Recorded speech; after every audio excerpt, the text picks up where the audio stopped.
Boas pessoal, bem-vindos a mais um episódio do podcast O Vazio da Razão. E connosco hoje temos a analista política, Eduarda. Apresenta-te aí, se faz favor. Então, eu acho que já disseste tudo o que eu queria que soubessem sobre mim. Mas pronto, meu nome é Eduarda, tenho 22 anos, feitos recentemente. Estudo Direito na Universidade Católica e venho aqui compartilhar um bocadinho da minha visão relativamente ao tema de hoje. Sim, senhor. Obrigado, Ivone. Que boa apresentação. Fogo. E temos também o Diogo. Ai não, estás cá sempre. É verdade, pá. Não me tiram daqui. Vamos lá introduzir o tema. Né? Dia 28 de janeiro, o nosso presidente, Marcelo Rebelo de Sousa, veio a público renovar o estado de emergência. Já é o 10º diploma de estado de emergência que ele apresenta ao Parlamento e cada vez mais, ou seja, há mais partidos contra esta posição, nomeadamente o PCP, o PEV, o Chega e a Iniciativa Liberal. Portanto, como é que vês este estado de emergência? Se podia ter algumas características que o diferissem para que não fosse um estado de emergência, ou já estamos num estado de não retorno? Como é que vês a atuação do Estado nesta segunda vaga? Conta-me um bocadinho a tua visão sobre isto. Imagina, eu acho que este estado de emergência é necessário continuarmos no estado de emergência, porque de facto ainda não houve uma atenuação do número de casos, o número de mortes continua muito alto, independentemente das pessoas estarem insatisfeitas e quererem alterar o panorama e desejarem que voltássemos à normalidade, eu penso que não é possível e é necessário que as pessoas se habituem à ideia que isto ainda vai perdurar para de facto haver mudanças, porque como nós já vimos, tipo, o Sistema Nacional de Saúde está sobredotado, não há camas, há cada vez mais doentes, há cada vez mais mortes e é necessário a parte do Estado, ou melhor, que o Estado tenha alguma intervenção e acho que a intervenção passa mesmo por decretar o estado de emergência. Mas olha, por exemplo, até que ponto é que o estado de emergência, como ele está redigido atualmente e desde novembro, tem tido os efeitos desejados e até que ponto é que uma redação, se calhar mais ligeira, em novembro e se calhar início de dezembro do estado de emergência, e agora uma redação diferente não faria mais sentido, tendo em conta que nós estamos em estado de emergência desde novembro e mesmo assim somos o país com mais casos e mais mortes a cada milhões de habitantes no mundo. É assim, a minha opinião pessoal é que isto houve uma má gestão relativamente ao estado de emergência por parte do governo. Porque imagina, nós em março tivemos um confinamento geral e concordo plenamente, acho que foi uma boa. Se calhar, face aos casos, e nós depois já vivemos uma realidade em que houve um número de casos muito maiores, não era necessário o confinamento geral. Mas como também havia grande desconhecimento relativamente à doença, acho que foi a melhor atitude. E durante esse tempo, durante mesmo até o período do verão, penso que o nosso governo deveria ter preparado, tomado várias, não é preparações, mas devia ter tomado, diz. Precauções necessárias. Por Porque exemplo, firmar contratos com privados para facilitar o processo, caso fosse necessário utilizar as instalações, planear como seriam as eleições antecipadamente, de todas as maneiras, com o voto antecipado no próprio dia. Se calhar era possível ter feito isso. sim, sim, eu penso que sim, até mesmo, na minha opinião, deveria ter havido. Deveriam ter definido, por exemplo, ok, é possível haver uma evolução da pandemia, já se preveu que no inverno o número de casos pode disparar, porque até se pode confundir com casos de uma gripe, ou então esses casos de gripe até evoluírem para Covid facilmente, porque sabemos que muita gente vai para o hospital, não devido a Covid, mas a outras doenças, e acaba por sair do hospital e ter ficado contaminado com o Covid por causa de estar naquelas instalações e em contacto com aquele ambiente. E acho que a partir daí deveria ter havido uma preparação maior, ou seja, deveriam ter dito, ok, por volta de novembro vamos ter que fazer novamente um confinamento geral, de modo a controlar os casos, porque o confinamento que nós fizemos aos fins de semana, de limitar o número de horas em que as pessoas poderiam andar no exterior, no fundo só ajudou a aumentar não é necessidade, mas as pessoas saíram porque se calhar iam comprar bens, ou até, não digo que não sejam bens essenciais, mas se calhar iam frequentar locais que não era necessário, mas só por terem a ideia de que a partir de uma já não poderiam circular, faziam-no, compreendes? E isso dava aso a aglomerações de pessoas desnecessárias. Se calhar se não houvesse esse confinamento aos fins de semana e tivesse havido um período de 15 dias de confinamento geral, as pessoas enquadravam mais a ideia de que de facto não poderiam durante aqueles 15 dias sair de casa. Epá, eu em novembro acho que o confinamento não era necessário. Em dezembro também acho que não era necessário, devia haver restrições a sério nos períodos festivos. E é sobretudo a partir do momento em que tu te apercebes que há uma variante no Reino Unido que é muito mais contagiosa e tu não tratas de fechar fronteiras, ou então se não fechas fronteiras, qualquer voo que venha do Reino Unido ou qualquer pessoa que venha do Reino Unido tem que fazer quarentena e tem que ter um teste negativo. Portanto, eu não acho que seja tanto a parte do confinamento que tenha faltado em novembro e em dezembro. Aliás, eu acho que o confinamento ao fim de semana é pior do que não fazer confinamento de todo. Acho que não teve qualquer efeito. E acho que houve, sobretudo, como já disseste, uma falta de planeamento. Acho que não é o confinamento que dita a quantidade de casos e a quantidade de pessoas que vão morrer. Acho que tem muito a ver com a preparação que é feita previamente para atenuar o serviço de saúde, como o serviço de saúde cá em Portugal, na minha opinião, não é um serviço de saúde que consiga lidar com pandemias, já pelos problemas que tem há anos e anos. Se calhar devia ter sido melhor pensado e devíamos ter pensado, acima de tudo, como é que podemos, com precaução, começar a testar mais, fazer com que os testes sejam mais acessíveis para as pessoas se testarem. Se for passar o Natal a X lado, ter um teste negativo, ou então, como já vi países a fazerem, acho que foi a Eslováquia, fazer confinamento e testar todas as pessoas, fazer um confinamento de 2 semanas e testar toda a população, saber realmente quem é que está infectado, quem é que não está. Havia muitas coisas que podiam ter sido feitas em relação à preparação que não foram feitas. Portanto, eu não acho que o confinamento tivesse sido... Ou melhor, agora o confinamento é necessário. E por causa dos erros cometidos pela governação, eu não vou assumir que a culpa é dos portugueses, porque pode haver pessoas idiotas que não cumprem a maioria das regras, mas a culpa não é dos portugueses, a culpa é de quem não teve... sei lá, a ideia de preparar melhor a situação que se adivinhava, porque eles já diziam em março, abril que ia haver uma segunda vaga. Portanto, eu não sei onde é que havia a dúvida que era necessário preparar. E então, eu gostava de perguntar a tua opinião sobre o que é que o nosso Presidente da República, com os poderes que tem, não controla melhor a forma como esta pandemia está a ser gerida. Achas que faltam poderes ao Presidente ou achas que ele não está a usar os poderes que tem ao máximo? Assim, eu acho que estás a partir de uma ideia errada. Não cabe ao Presidente fazer a gestão da pandemia, ou pelo menos não cabe só ao Presidente. As pessoas Sim, mas têm o uma ideia o disso. Presidente como ouvimos falar 1000 vezes, ele com a sua palavra e com o seu conselho que pode dar ao Governo, já podia ter dito ao Sr. Primeiro-Ministro para mandar uns quantos para a rua que bem mereciam. Portanto, Mas o que é que tu achas que mandar certas pessoas para a rua, destituí-los dos cargos, ia fazer? Neste eu momento, acho se calhar eu acho criar. que há uma falta de respeito pelas autoridades atualmente por causa de certos casos. Tens o caso com a Ministra da Justiça, em que a Justiça consegue perder todo o respeito, e até a nível europeu, da forma como nós gerimos, por exemplo, a corrupção. Temos o problema do Ministro da Administração Interna, que não soube gerir os problemas tanto com os polícias, tanto com o CEF, e qualquer força policial não tem sei lá, o respeito, ou melhor, nós vimos depois o chefe da PSP não ter qualquer tipo de respeito pelo Ministro da Administração Interna e ir ele próprio comunicar que ia haver uma reestruturação do CEF com a PSP. Ou seja, a Ministra da Saúde teve a vomitar ideologia meses e meses e meses na pandemia inteira e agora vemos que se calhar ela não conseguiu gerir bem os contratos por culpa própria e se calhar o Presidente da República devia ter dado uma mensagem mais firme e ter dito: olha, António, se calhar a tua Ministra da Saúde não está a fazer o trabalho que lhe compete.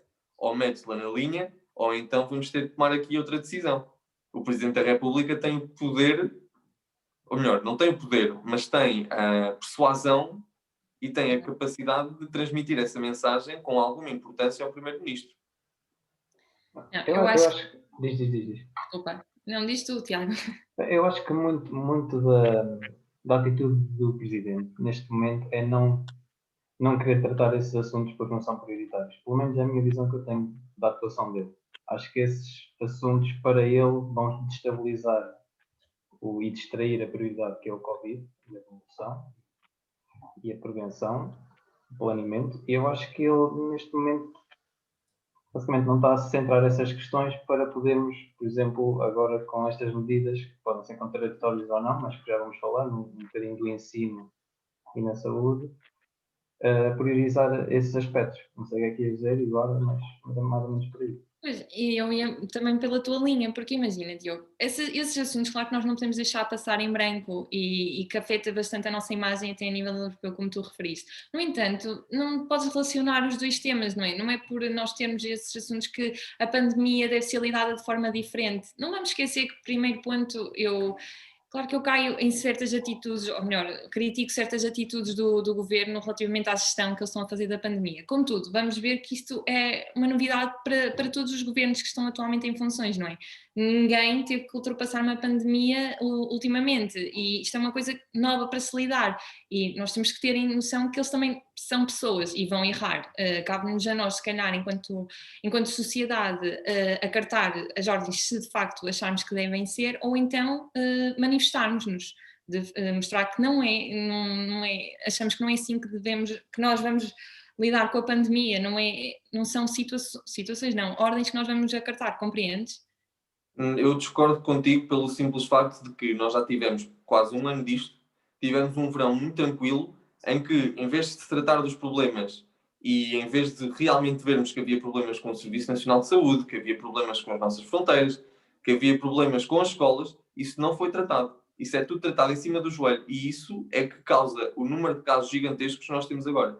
Portanto, eu posso responsabilizar o Governo, e eu posso responsabilizar o Presidente da República porque, tal como tu disseste, o Presidente da República não é quem tem que fazer a gestão da pandemia, mas tem uma palavra muito importante sobre a gestão da pandemia. E nós vemos que, a partir do momento, logo ao início da pandemia, quando ele fez o show-off todo a dizer que se calhar tinha Covid e depois foi para a varanda dizer que não tinha, ele viu que a sua imagem aí tinha ficado prejudicada e desde então está a tentar tomar o controle da pandemia. Portanto, o Presidente da República não tem como função a gestão da pandemia, mas está a tê-la. Ele e o Primeiro-Ministro estão a governar juntos. Não há diferença praticamente nenhuma. Óbvio que em termos legais há uma diferença, mas em termos reais, o que nós estamos a ver atualmente, não há uma diferença entre o Presidente da República e o Primeiro-Ministro. Portanto, eu concordo que os governos sejam uma situação nova, todos vão errar, todos erraram, mas há um certo nível que nós não podemos aceitar. E eu acho que nós já chegámos a esse nível em novembro e dezembro, com a vária incompetência que estamos a ver até agora com o plano de vacinação. Se calhar aí o Presidente da República já devia ter também um pouco mais de controle. Ele teve, por acaso, no discurso, ele também tem de ser um bocadinho assim, tem de ser um bocadinho, pronto, simpático com o Sr. Marcelito. Ele teve essa mensagem assertiva no discurso dele na quinta-feira ou na quarta-feira, mas eu acho que devia ser feito mais, porque todas estas questões são culpa do governo e óbvio que não vamos aqui pôr as exceções das pessoas idiotas que andam aí a fazer festas e etc., mas eu acho que muito disto é culpa do governo e não é só de ser uma coisa nova porque, desculpa, mas meter estados de emergência para andares a fazer ajustes diretos em compras públicas por causa de ser familiares, isso já não tem nada a ver com pandemias, tem a ver com a sinceridade e a honestidade e integridade que as pessoas têm ou não têm. Mas imagina, tu estás a criticar a gestão e a gestão pode ser criticada porque eu mesma sinto, como já referi, que não houve uma boa gestão e no verão deveria ter sido feito os tais planos que tu mencionaste todos, tanto a nível de ensino como de saúde, como de outras questões que fossem necessárias para não serem setores tão afetados. E não foi. Agora, estás a chamar outras questões, como por exemplo a questão da Ministra da Justiça ou a questão mesmo do CEF, não faz sentido estás a chamar isso, na minha ótica, para a pandemia, porque isso não Sim, para está a pandemia, relacionado, compreendes? É só nessa sim. ótica. Para a pandemia não, mas tal como tu disseste, a atuação do Presidente da República tem de ser geral. O Presidente da República não está a chefiar a pandemia, ou melhor, está. Atualmente não é legalmente, mas se formos a ver a realidade, o Presidente da República está a gerir a pandemia com o Primeiro-Ministro. Mas o Presidente da República devia ter sido mais assertivo com estes casos, e porque, por acaso, o caso com o Ministro da Administração Interna é importante para a pandemia, porque as forças de segurança têm um papel importante, e se nós retirarmos a importância do Ministério da Administração Interna, podemos ter problemas na segurança do povo português e na segurança das medidas sanitárias. Portanto, eu acho que essa até é uma questão muito importante. A Ministra da Justiça, pronto, não é tanto, mas eu creio que o Ministro da Administração Interna tem impacto na pandemia, e eu acho que o Presidente da República não devia estar a chefiar a pandemia. Isso é trabalho do Governo dentro das limitações que ele impõe nos seus decretos, que eu discordo da forma como ele está a metê-los. Acho que ele está a dar asas em certos lados que não devia dar. Por exemplo, esta parte dos ajustes diretos, isto não devia estar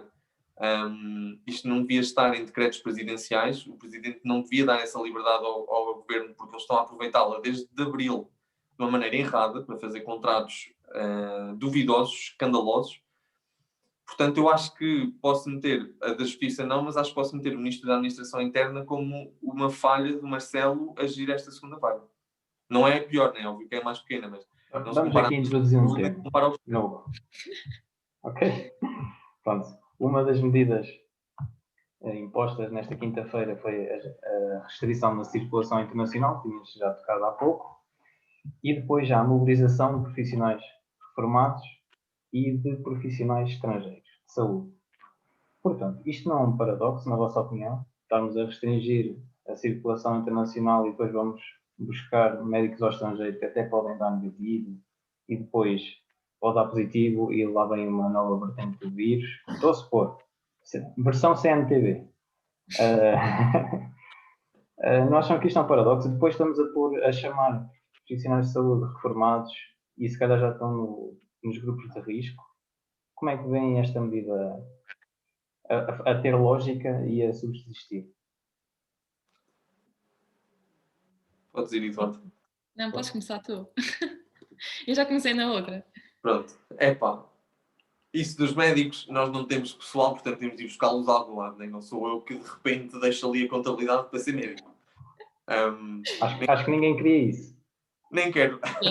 Olha, eu até confiava nas mãos, ok, não a nível de Covid, mas imagina que eu tenho um acidente de viação e até fico só com alguns cortes. Eu confiava a minha saúde nas mãos de um escoteiro. Os escoteiros são pessoas que até se safam por isso. Você assim nessas. Imagina, só para aliviar a pressão nos hospitais, porque neste momento não pode só apanhar Covid, pode acontecer imensas coisas, todas as doenças que existem continuam a existir, não é? E tu continuas a poder ter um acidente de viação e a ter necessidade de intervenção médica e não haver médicos disponíveis. Se me dissessem, olha, nós temos ali um escoteiro que de facto já está habituado a lidar com estas coisas. Confiava, se me dissessem, é preciso este médico para ir dar auxílio a uma pessoa que tem Covid. Pá, enquanto jovem, mesmo que aquilo ficasse com uma cicatriz horrível, não é? Pronto. Tinha o meu consentimento, pelo menos. É uma parte importante. Foi um belo momento de conteúdo isto. Diz? Isto foi um belo momento de conteúdo. Incrível. É verdade, pá. A Eduardo é escoteiro e quer ir ganhar um bocadinho de taxa ali para o...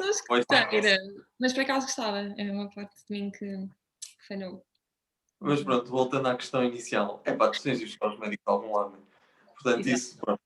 Até a admissão que eles estão a fazer aos médicos é ridícula. Eles têm ali umas partes quaisquer em que o médico tem que ter X, Y, Z, que é ridículo. Mas pronto, isso é outra questão. Nós estamos aqui sem pessoal, a precisar de camas e urgentemente pessoal, e eles estão a ter ali limitações gigantescas, o que não faz sentido. E em relação ao fechar as fronteiras, é muito bonito.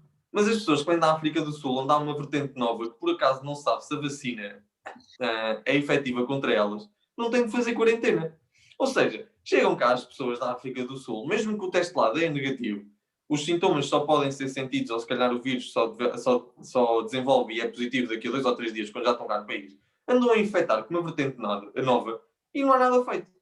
Ou seja, estas medidas, ou melhor, as 2 medidas que tu deste não são um paradoxo, mas só uma delas e toda a vertente que engloba é ridícula e está mal feita. Novamente, outra coisa mal feita. Imagina, eu estou de acordo bastante com a posição do Diogo relativamente a termos de ir buscar os médicos, porque nós precisamos de médicos e temos que ir buscá-los a algum lado, é mesmo como tu disseste. Agora, relativamente às fronteiras, eu acho que foi uma medida que só foi tomada um bocadinho tarde e quando tu tinhas dito, por exemplo, que as pessoas, quando houve a nova strip vinda do Reino Unido, já deveria-se ter feito alguma coisa relativamente, pelo menos, às pessoas que chegavam. E nem que fosse fechar as fronteiras para o Reino Unido ou obrigá-los a fazer testes ou obrigá-los a fazer uma quarentena. Fechar agora as fronteiras e assim uma medida, eu acho que caiu assim um bocadinho de repente, nem sequer houve um pré-aviso, por assim dizer, não é que Exato, eu acho um bocadinho populista. Acho que foi só literalmente populista e para tentar agora, fazer alguma coisa. agora, quer dizer, nós já estamos todos em casa, eu compreendo que nós estamos, mas as pessoas que vêm de outros países não têm de estar, mas também não vão fazer grande coisa cá, não é? Porque está tudo fechado. Mas lá está, acho que foi um bocadinho tarde esta medida, foi mesmo só para mostrar, parece que foi um bocadinho para mostrar, estamos a fazer alguma coisa, nós agora até já fechamos as fronteiras, eu sinto que foi um bocadinho por aí, não sei. É como muitas delas. Eu acho que tem sido Pois, assim essa é ao verdade, porque longo. os fins de semana eu sinto que foi, não, nós estamos a tomar medidas contra o Covid, a partir da uma, nos fins de semana ninguém pode circular, mas então se eu quiser ir a um café na segunda, posso ir, e nada, até parece que o Covid só ia circular aos fins de semana a partir da uma, não é? É de manhã está na cama, como eu. Sim, Um de bocado. manhã costuma dormir até mais tarde, por isso só a partir da uma é que há grande perigo de ficares contaminado. E era depende dos sítios. Há sítios em que não é. Há Sim. sítios em que podias andar a passear à vontade. Eu lembro-me que, eu não tenho bem a certeza, mas eu lembro-me que Lisboa era um dos concelhos mais afetados e de repente passou para um concelho que não estava assim tão afetado. Desculpa, eu não sei os termos técnicos, eu sei, mas eu não tenho a certeza deles, portanto eu não vou dizer. E porquê? Eu sinto que foi um bocadinho a tentativa de recuperarem o negócio, né, em Lisboa, compreendes? E os outros países não, os outros concelhos a serem completamente afetados, porque restaurantes estavam fechados e cafés, enquanto que Lisboa, com casos que nós agora vemos, Lisboa está a abarrotar de casos, e há uns tempos atrás era um conceito que supostamente não era um conceito de risco. Como é que isto é possível? Mas isso é por causa da forma como eles estavam aí a medir a quantidade de casos. É a mesma coisa. Porque é que uma territa pequena tem um contágio no lar e já é de risco extremamente elevado se tu sabes onde é que está o foco do contágio? Todas estas medidas de supostamente controlo e de revisão territorial não fazem sentido porque se baseiam num critério que, a meu ver, não mostra a realidade de onde é que estão os contágios. Se tu tens, por exemplo, 100 contágios numa cidade, mas tu sabes de onde é que eles vêm todos, é muito mais fácil controlar esses 100 do que controlar os 25 que tu não sabes de onde é que eles vêm. Uhum. Portanto, eu acho que aí Também também é já houve visão. outro erro. Nem tinha pensado nisso, pá. Meu Deus. Vá, vamos aqui ao último tópico, que tem a ver com o ensino, né? As aulas presenciais obrigatórias, presenciais não, despenalizadas, e o ensino virtual, que foi uma grande questão com o ensino privado. E eu tenho aqui uma citação do Rodrigo Queiroz Melo, diretor da Associação de Estabelecimentos de Ensino Particular e Cooperativo, em que ele referiu que, e estou a citar, as nossas opções seriam outras, faríamos de outra maneira, mas está esclarecida a opção do legislador e do decreto, é claro. Determina a suspensão das atividades letivas e não poderemos fazer aulas online. Isto tudo porque o ensino privado queria prosseguir com aulas online e houve um travão, por assim dizer, da parte pública. Portanto, eu quero pôr aqui duas coisas para vocês analisarem. Ou seja, visto que houve este decreto, o ensino privado ficou proibido de exercer as aulas virtuais, mas declarou que vai continuar a fornecer fichas de trabalho aos seus alunos. Ou seja, se nós estamos aqui a pôr em causa alguma valorização ou alguma superiorização do ensino privado para com o ensino público, eles vão continuar a fazê-la e exercê-la. Por outro lado, o público ainda se ressalvou muito por causa das questões sociais, não é? Há sempre pessoas que não vão ter acesso à internet, a computadores e até a refeições dadas nos ensinos. Portanto, até que ponto é que temos que medir aqui o aspecto da igualdade do ensino e prevalecer continuando as questões pedagógicas dos nossos alunos? Agora, força. Faz o favor, Eduardo. Diz? Faz o favor, agora és tu. Pronto, já sabia. Pronto, o único tema para o qual eu preparei-me verdadeiramente. Deixa-me pensar, desculpa, o que é que tu queres mesmo que eu aborde? Eu já me perdi. Diz lá, se isto é Basicamente quero. constitucional ou se estão a trollar com isto tudo. É assim, eu vou começar pelo início, que é relativamente à suspensão das atividades letivas e a proibição do ensino online.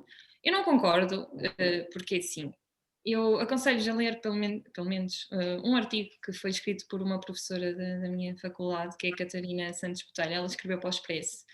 E ela foi minha professora de Direito Constitucional. É uma pessoa que coloca as questões de forma mesmo muito clara, qualquer cidadão comum consegue compreender. Pronto, e ela questiona o porquê desta medida, porque supostamente esta medida foi imposta por razões de saúde pública, correto? E há um aspecto que ela releva, que de facto nos deixa a pensar. Então, se é para evitar que haja o tal contágio, é que se coloca a suspensão de todas as atividades, seja ensino presencial, seja ensino online, mas se formos a ver, o ensino online permite manter os alunos ocupados, o que faz com que eles não caiam na tentação de ir para a rua, de estar com os colegas, porque ainda que as coisas estejam todas fechadas, nós facilmente nos conseguimos encontrar, não é? Porque marcamos um local ao ar livre, não é? E conseguimos encontrar-nos com os nossos amigos. Fazer uma Não corridinha. diz? Exatamente, tipo, os passeios higiênicos que às vezes levam 10 pessoas e não é um simples passeio higiênico. Mas coloca-se a questão, tipo, será que se permitirmos as aulas online, os alunos vão estar ocupados, não caem nesta tentação? E para além disso, também há outra questão, é que se mantém o ritmo de uma rotina, não é? Porque os alunos estão habituados a uma rotina, de repente estão 2 semanas sem aulas, nem sequer estão a contar com estas férias, ou seja, já vai haver aqui uma quebra do próprio calendário e na própria gestão dos alunos. Pronto, e isto tudo para dizer, será que é justificável impor-se a proibição das aulas online? No fundo, será que não vai ser pior? Porque se eu estiver em casa sem fazer nada, eu tenho mais tendência a ir para a rua, ou tenho mais tendência a ter comportamentos de risco. Se calhar, no fundo, vai-se trazer uma agravação do estado do país. Epá, eu concordo com isto tudo. E depois também há outra. Os miúdos para aí com 11, 12 anos, em que os pais também têm de ficar em teletrabalho, se calhar não estavam mais ocupados a ter aulas. Exatamente. É É que isto que, acaba. Desculpa. não, é que tipo, está ali alguém a fazer trabalho, né? E tens tipo um miúdo a brincar e tu sabes, tu tens de ter a mínima de atenção o que é que está a fazer, né? Eles ainda não têm 11 anos, podem ter alguma consciência, mas continuam a fazer asneiras, ou seja, tu não podes estar ali a trabalhar descansado. Exato. Tem de Portanto, haver há este uma. lado. E depois também há o outro lado em que eu tenho quase a certeza que tu não podes proibir o ensino assim, sobretudo por motivos de saúde pública quando é à distância. Pois, lá está. Ela diz que invoca as tais razões de saúde pública, mas depois questiona: será que isto aqui não será apenas para encobrir a má gestão que o governo fez relativamente ao ensino, compreendes? Como nós estávamos a referir anteriormente. No fundo, é para abater para colocar todos no mesmo panorama, num panorama de igualdade, Mas por mas baixo, para disfarçar a má gestão, porque se o governo tivesse preparado durante o verão, a época escolar, para as pessoas terem, se caso houvesse necessidade de passarmos por um novo confinamento, as escolas públicas estarem preparadas, assim como as escolas privadas, não teríamos de suspender o ensino, não é? Então será que é mesmo razões de saúde pública que está por trás, ou é apenas para esconder novamente a incompetência do governo relativamente à área do ensino? Compreendes? E eu está tudo concordo bem. muito com ela, porque isto no fundo deixa-nos a pensar, não é? Se as crianças estiverem ocupadas no ensino online, não percebo qual é que será o problema de se manter o ensino online, o que é que isso vai afetar as razões de saúde pública. Pois exato, é que é isso, só mostra, porque, por exemplo, eu tenho a certeza que as escolas privadas estavam preparadas desde abril para dar aulas online. Claro, Coisa e que sim, diz, Nem diz. é só as escolas escolas, públicas. cada um está mais preparado. Porque Exato, nem cada só. pessoa tendencialmente tem mais dinheiro. Não é? Mas nem é só por isso. Nem é só por isso. As Mas eu escolas. não quero entrar só por aí. Essa diferenciação que estavam a referir há pouco, há sempre pessoas no público que não vão ter acesso a certo tipo de coisas, não é? Mas eles já tinham dito em abril. Eles já deviam ter feito isso, essa preparação ao governo. E eles disseram que iam fazer, ou seja, eles mentiram. Porque eles em junho disseram que comprar os computadores que iam dar a banda larga. Sim, e partindo já do ponto da Eduarda, partindo já do ponto que a Eduarda estava a dizer, imagina que já estavam os dois no mesmo patamar, mas que não tinham conseguido fazer isso e pôr os dois setores no mesmo pé de igualdade. Com este decreto, o ensino privado vai dar as fichas que eu estava a referir há pouco, vai diferenciar na mesma, ou seja, mais valia estar tudo liberalizado na mesma. Mas sabes que... Diz, Diogo. Desculpa lá, Eduardo, mas é que não é só isso. Nós temos a esquecer que muitas das escolas privadas de ensino básico e superior e secundário no país nem são escolas portuguesas, onde as avaliações deles nem são portuguesas, são avaliações internacionais, ou seja, estamos a prejudicar o calendário deles quando eles nem vão ser comparados aos alunos portugueses, percebes? Ou seja, há aqui outra parte que eu acho que as pessoas não têm noção, é que eles não vão estar a ter uma vantagem para ir ao exame nacional, por exemplo. Eles vão ter os exames internacionais deles, não é um exame nacional. Aí tudo bem, sim. Ou seja, tu estás literalmente a prejudicar toda a gente, mesmo quem não faz parte do teu ensino. E isto só mostra o estado em que nós chegamos quando não conseguimos ter o bom senso de ponderar as questões que nos rodeiam e pensá-las com o tempo. Isto já devia ter sido tratado em junho, como o Ministro da Educação disse. E não foi tratado, isto já devia estar tratado. E não te esqueças também que não é isto, não é esta medida que vai acabar com as desigualdades que existem entre o ensino público e o ensino privado. Porque se eu, enquanto mãe ou enquanto encarregada de educação, coloco o meu filho num ensino privado, nós todos sabemos que é porque eu procuro um maior acompanhamento, um acompanhamento mais personalizado às necessidades do meu filho, não é? Claro que não vai acontecer na escola pública, não é que a escola pública, o ensino público seja mau, mas simplesmente nós dedicamos, ou melhor, não nos importamos de pagar uma prestação por mês, desde que o objetivo, que no fundo é um maior acompanhamento, seja assegurado. Portanto, como é que lidam os pais que de repente têm todas as possibilidades, a escola tem todas as possibilidades e os filhos também, e não podem porque têm de igualar alguém no ensino público, sendo que os pais comprometeram-se a fazer o sacrifício e de repente estão a fazer o sacrifício porque as prestações continuam a ter de ser pagas e não estão a ver os resultados, ou seja, não estão a ter aquilo que procuraram. Falta aqui, um dos lados não está a cumprir. Claro que não é culpa das escolas privadas, é culpa do próprio governo que impôs esta proibição, mas no fundo quem fica prejudicado são os alunos e os pais, que decidiram tomar a decisão. E não só, porque também há esta diferença entre escolas públicas. Nós estudámos os dois na mesma escola. Eu, para ir para a escola em que estava, foi um caso sério porque supostamente tens de ir para a escola mais perto da nossa localidade. Então eu queria aprender melhor.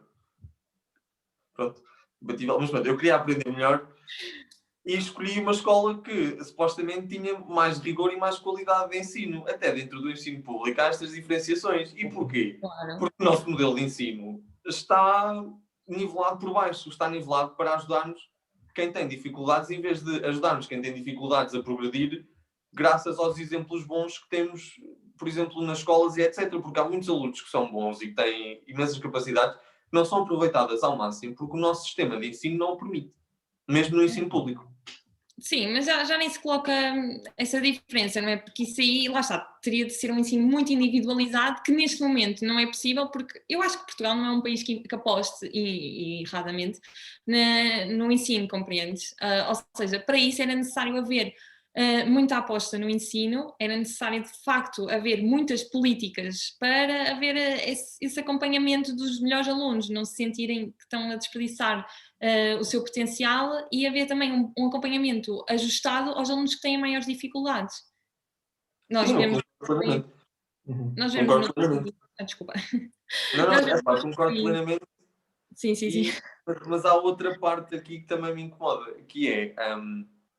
eu acho que não é necessário haver uma individualização tão grande do ensino, porque se o professor conseguir ter um método de aprendizagem que chegue bem à grande maioria das pessoas numa escola pública, tu já estás mais do que a cumprir o teu propósito, porque tu vais ter sempre alunos em qualquer sítio que, mesmo que o professor individualize o ensino, eles não vão querer saber.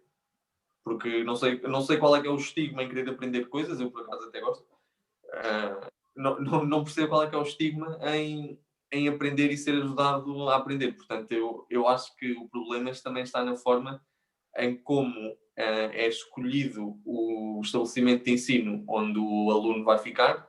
Neste momento ainda é por localidade, nas escolas públicas. E, se calhar, a falta de motivação que os professores no ensino público têm. Porque não têm grandes... Tipo, um professor do privado vai ter sempre mais incentivos em trabalhar mais do que um professor do público, por questões óbvias. Tanto pelo trabalho ser, sei lá, mais... Como é que eu ia dizer isto? Mais simpático, porque não vai ter aqueles alunos que literalmente perturbam todas as aulas e são bastante irritantes.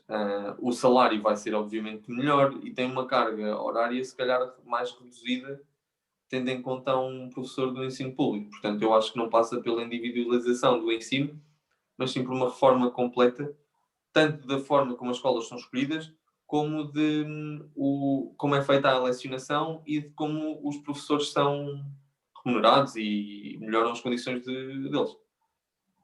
Eu, por acaso, não acho que seja um problema das localidades. Imagina, mas acho que deveria haver era uma reestruturação da forma de ensino. Imagina, eu lembro-me que uma professora minha dizia que, já não me lembro qual é que era o país em questão, que eles faziam as turmas, faziam no género testes diagnósticos, e mediante esses testes diagnósticos tu ficavas na turma das pessoas que precisavam de mais acompanhamento, na turma das pessoas que precisavam mais ou menos, ou pronto, É na da turma Alemanha. intermédia. Não, por acaso acho que não, mas se estás a dizer que é um dos Na exemplos. Alemanha funciona assim. Pois, mas eu acho que não era a Alemanha. Pronto, e imagina, se calhar se nós adaptássemos esse método, teríamos mais sucesso e já não era necessário, já não havia esse problema de seres colocado dentro da escola da localidade onde vivesses. Mas também poderia dar asa que, se tu te conviveres com pessoas medíocres, por assim dizer, também nunca vais ter aquela competitividade, nunca vai-te ativar o espírito de pá, se aquela pessoa consegue, eu também consigo, ou eu vou tentar chegar, percebes? Também tem as suas desvantagens, portanto, mas isso lá está, teria de ser estudado e teria de ser perdido tempo e ter de haver vontade para reformular, porque há muita coisa má no nosso ensino, ok que se calhar a pandemia, com isto da pandemia vai-se agravar e vai acentuar essas más gestões e essas, não é desvantagens, mas como é que eu ia dizer? Problemas que lidam problemas sociais depois, não?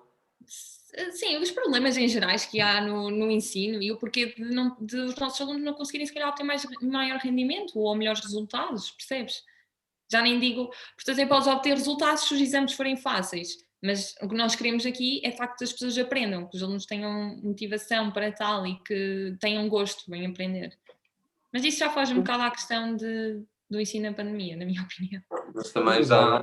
Ou melhor, isto é só uma derivaçãozita. Mas agora, para acabar isso, eu fui a uma reunião com a diretora de turma da minha irmã no ano passado, que ela estava no 8º ano, e eles não podem literalmente dar negativas, a não ser que haja um motivo muito bom para tal. Negativas na pauta.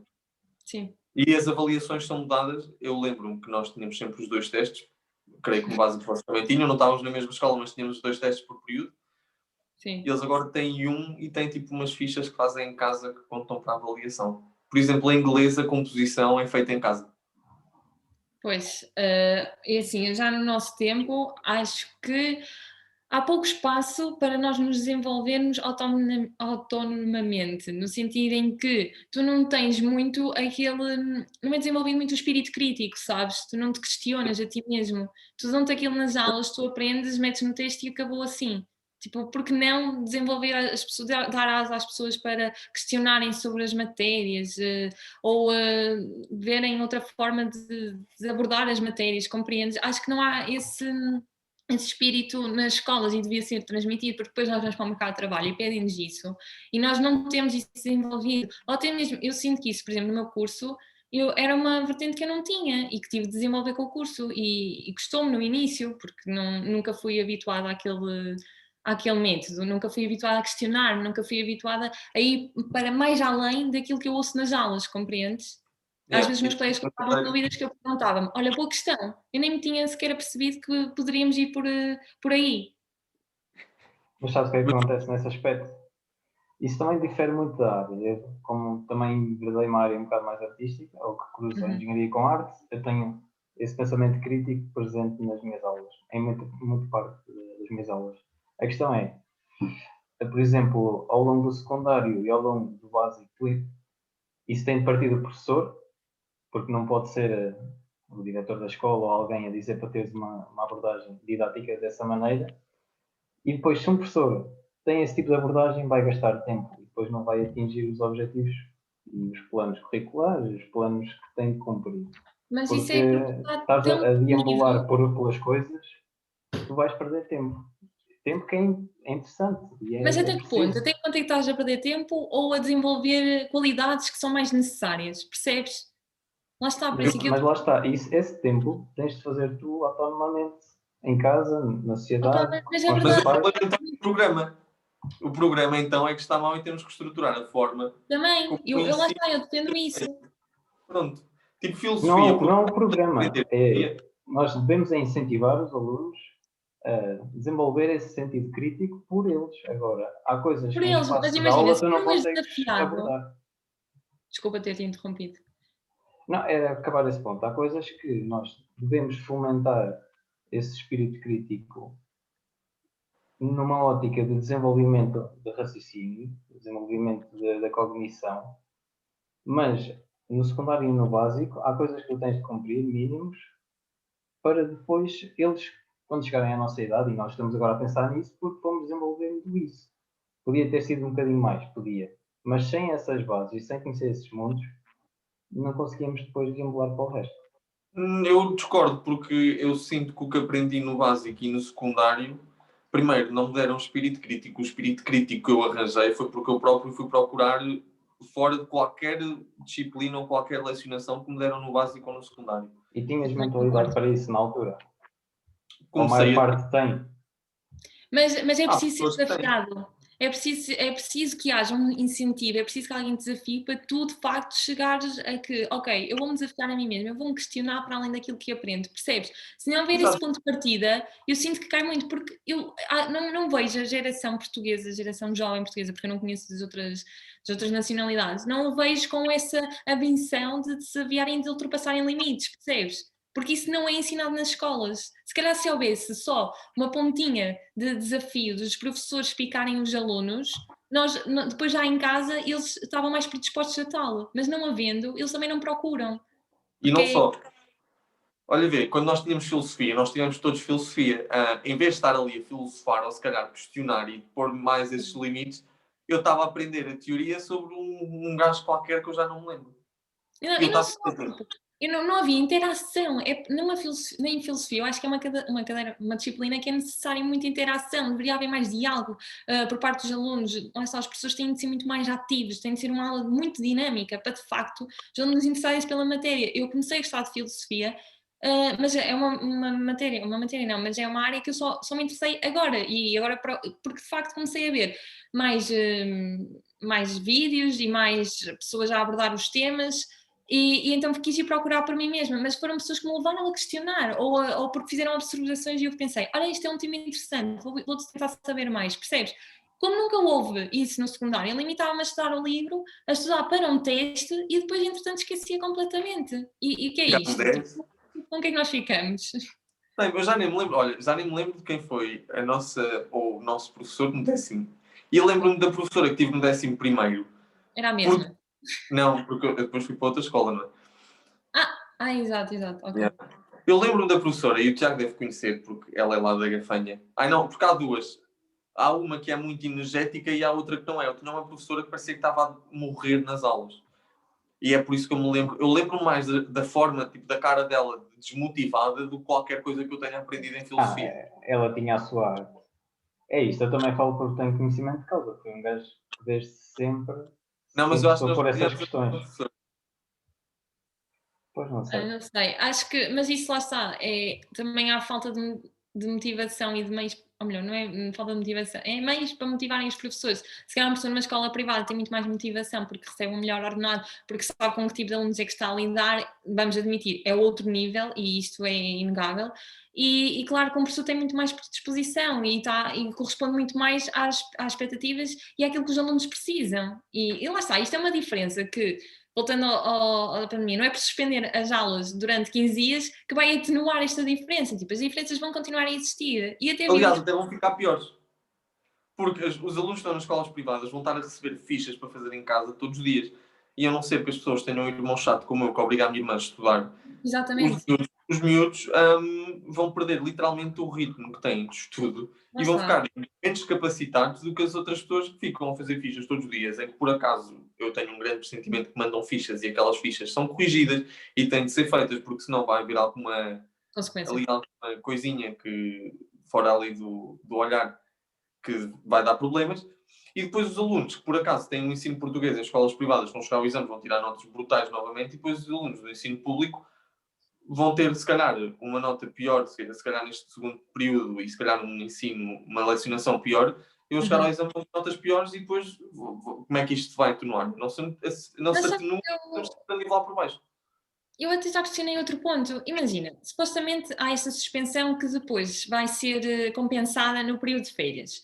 Imaginemos que é no período de férias de verão. Em princípio, no verão o número de casos já será menor, já é possível voltarmos ao regime presencial, ou seja, nós estamos a proibir os privados de lecionarem online. E se eles pudessem, iria ser durante estes 15 dias estando online, sendo que a escola pública não teria nada, mas depois iria compensar. Quem é que iria ficar prejudicado? Porque a escola pública teria a hipótese de depois, no verão, ter aulas presenciais, que todos sabemos que têm um maior rendimento. Os privados iriam optar agora pelo online, não é tão rentável para os alunos, se calhar era ela por ela, compreendes?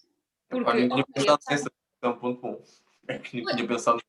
eu, por acaso, pensei, lá está, pelo espírito crítico, ao abordar o tema, porque se nós formos a ver ela por ela, já que querem fazer as coisas como se isto fosse igualar, não vai igualar, porque se formos a ver, o online tem sempre mais desvantagens do que o presencial. E se a ideia deles é então colocar o presencial mais tarde, não há fundamento para haver proibição do online, na minha opinião. Então, mas depois também há outra que não percebo, então porque é que isso também não se remete para o ensino superior, em que por acaso cada escola teve a sua decisão. Também há desigualdades sociais no ensino Exato. superior. Tu Também ainda há. não começaste os exames e eu já estou a terminá-los, porque a minha Exato, eu faculdade ainda vou ter não 6 suspender. exames para fazer. Exato, imagina, lá está, isso leva-me a outro ponto que eu me sinto injustiçada enquanto estudante do ensino superior, que o ensino superior foi completamente deixado de lado. Isto já na outra fase, no outro confinamento, já em março, eu também senti que o ensino superior foi completamente deixado em lado. E acho que é necessário ouvir atenção, independentemente de nós já sermos maiores e vacinados, não é? Porque já temos todos mais de 18 anos em princípio. Nós também, é necessário também, nós também sentimos a necessidade que os nossos interesses sejam protegidos, não é? E se tu não tens exames, mas eu tenho, ou se há alunos que estão, eu por exemplo ando na Católica e tenho a Católica de Lisboa e a Católica do Porto. A Católica de Lisboa optou por exames online escritos, a minha optou por orais. Imagina, já aqui há uma desvantagem, quer dizer, quem é que diz que eu sou um tipo de aluna que está habituada a orais, que prefere exames orais? Porque se eu tivesse, já viste que se eu tivesse escolhido a Universidade de Lisboa, a Católica de Lisboa, eu teria um regime que se calhar era mais favorável para mim. Quer dizer, e connosco, não é necessário aplicar a igualdade também? Exato, e não só, porque olha bem, eu agora vou fazer os exames, não é? Eu fui preparado para fazer os exercícios de uma certa maneira. Por exemplo, Exato. eu estou habituado a fazer exercícios de fiscalidade em papel, em que tenho certas operações e aquilo tem uma espécie de seguimento em que eu tentar usar o código para conseguir resolver. Eu agora vou chegar àquilo. São 40 perguntas de escolha múltipla e onde a raio é que ficam os meus cálculos, onde é que raio fica o meu raciocínio Mas por eu trás, pode compreendo. estar certo. Epá, eu acho que nós estamos a ser prejudicados e Sim. não está a ter qualquer importância com isso, tendo em conta que a maioria, em 3 anos, essas pessoas podem estar no mercado de trabalho com trabalhos qualificados. Também é Exato. importante. Aliás, para mim, um trabalho qualificado até tem de começar a ser mais valorizado e nós estamos a ir prejudicados para aí, porque há pessoas que podem ter piores notas e depois, se calhar, até nem entrarem em mestrados que querem, etc. Uhum. Porque estão a ser prejudicadas na forma como estão a ser avaliadas. É que nem é só na forma como aprendem, Exato. porque as aulas que perdemos foram poucas. Mas a forma como estamos a ser avaliados prejudica imenso. E isso não está a ser por causa de ninguém. Nunca, tu imagina, eles deixaram ao Deus dará as universidades, cada um por si, e tu vês N decisões diferentes de instituições do ensino superior. E eu pergunto-me, esqueci-me, perdi uma linha de raciocínio. Ai, bolas, esqueci-me do que é que ia dizer. Olha, melhor continuar. Estão a ter um discurso. Imagina, tu tens. Diz, desculpa. Estão a ter um discurso muito bom, estão a abrir questões. Mas isso é porque eu acho que lá está, é um tema que nós estamos mais à vontade por ser um tema que nos toca diretamente. Yeah. Imagina, eu sinto que, ok, tem avaliações orais, eles deixaram ao Deus dará a decisão das universidades, tudo bem. E a minha saúde mental, quer dizer, eu de repente passei de um regime escrito para saber para o que é que vou, porque universidades não há decisão unânime, tipo, é cada um por si, cada um decide o que é que quer fazer. Eu tive durante 2 dias sem saber como é que iam ser os meus exames e eu fiquei super ansiosa porque eu não sabia se iam ser orais, se iam ser presenciais, se iam suspender, se iam fazer no final quando as coisas estivessem melhores, ou então se iam fazer no final do ano, percebes? E para além disso, para além de nós termos esta instabilidade, também mexe muito com o nosso psicológico. E isso é uma coisa, é indiferença. É terrível ver esta indiferença do governo perante o ensino superior, perante os próprios alunos. Quer dizer, é mesmo não quererem saber, não se importarem com aquilo que nós estamos a passar. Porque nós também sofremos com esta pandemia. Já para falar, fomos acusados de sermos os principais culpados das coisas estarem como estarem, não é? E eu, contra mim, falo, não. Eu cumpri as recomendações e todas as medidas de segurança, portanto sinto-me injustiçada de pertencer ao suposto grupo que causou a situação atual. Eu também queria não fui, pá. Resumindo, na tua opinião, deviam contratar escoteiros para dar aulas, não é? Que é? Deviam ter contratado escoteiros para dar aulas. Para dar aula? Não. Só se fosse aquelas aulas dos ensinos, dos cursos profissionais, por exemplo, aprender a mexer com madeira e tal, eu tenho certeza que eles também sabem isso, portanto. E a fazer arroz? São futuros heróis, ok? São desvalorizados na nossa sociedade. Ok, olha, muito obrigado pela tua presença cá no nosso espaço. Obrigada, eu. Tens sempre a porta aberta quando quiseres voltar. Ok. Ninguém lhe abriu a porta. Yeah, a porta do digital, man. O link, pá. E pronto, numa nota final, fazer aqui uma palavra de homenagem aos atores António Cordeiro e Alicine França, que faleceram esta semana. Portanto, força para esta comunidade também, para a comunidade dos artistas, dos atores e às suas famílias em particular. E pronto, e foi este mais um episódio. Não sei se querem dizer alguma coisa, despedirem-se. Olha, eu gostei muito de estar aqui, nunca tinha estado, vocês já sabem, já disse várias vezes, foi a minha primeira vez assim em coisas de podcast, mas pronto, eu espero que tenha corrido bem e que nós tenhamos contribuído para o espírito crítico de alguém, já que mesmo que não partilhem as nossas opiniões, com menos dê para pensarem e para refutarem as suas próprias opiniões. Concordo com esta nota filosófica de Eduardo para acabar. Afinal serviu para alguma coisa, Felicia. Tá. Obrigado por terem estado desse lado. Fiquem bem, fiquem em casa, com saúde e continuação.